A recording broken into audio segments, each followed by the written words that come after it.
నమస్తే welcome to reflection news. Canada నుండి దిగుమతి చేసుకునే వస్తువులపై పన్నులు పెంచుతామని డొనాల్డ్ ట్రంప్ చేసిన హెచ్చరికలపై కెనడా ప్రధాని జస్టిన్ ట్రూడో స్పందించారు. అదనపు సుంకాలు విధించి కెనడాను ఇబ్బంది పెట్టాలని చూస్తే ఫలితం అమెరికన్లపైనే ఎక్కువగా ఉంటుందని, అమెరికన్ల జీవన వ్యయం పెరిగిపోతుందని అన్నారు. ప్రజల నుంచి వ్యతిరేకత ఎదుర్కోవాల్సి వస్తుందని అమెరికాకు కాబోయే ట్రంప్కు ట్రూడో హెచ్చరించారు.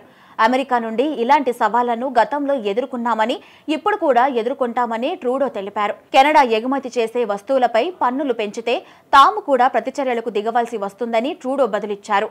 అమెరికన్ల జీవితాలను మరింత సరళతరం చేస్తాననే హామీ వల్లే ట్రంప్ ఎన్నికల్లో గెలిచారని, కెనడా వస్తువులపై పన్నులు పెంచితే ట్రంప్ ఇచ్చిన హామీని నెరవేర్చినట్లు అవ్వదని ట్రూడో చెప్పారు.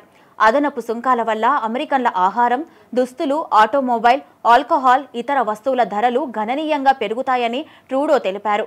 ఈ విషయంలో ట్రంప్ స్పందన మాత్రం లాగికొట్టినట్టే ఉంది. రాయితీలు కావాలంటే తమ దేశంలో చేరాలని కెనడాతో పాటు మెక్సికోకు కూడా సూచించారు. మెక్సికో, కెనడాకు సబ్సిడీలు ఇవ్వడంపై ముందు నుండి ట్రంప్ నెగిటివ్గానే మాట్లాడుతున్నారు.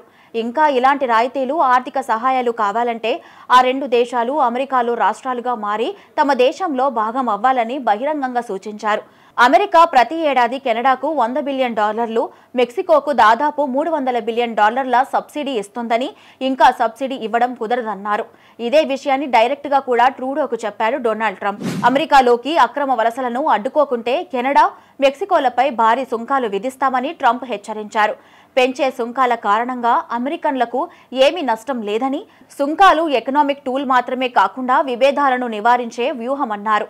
కెనడా ప్రధానమంత్రి జస్టిన్ ట్రూడో మెక్సికో అధ్యక్షుడితో చర్చలు జరిపానని, అక్కడ పరిస్థితి మెరుగుపడకపోతే 25% సుంకాలు విధించే ఆలోచనలో ఉన్నట్టు ట్రంప్ తెలిపారు.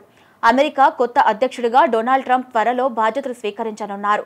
జనవరి 20న రెండోసారి అమెరికా అధ్యక్షుడిగా ప్రమాణం చేయనున్నారు. అంతకుముందే ట్రంప్ తీసుకుంటున్న నిర్ణయాలు పలు దేశాధినేతల గుండెల్లో రైళ్లు పరిగెత్తిస్తున్నాయి. ఇక పదవిలోకి వచ్చాక ఏమవుతుందోనని భయపడుతూ ఉన్నారు.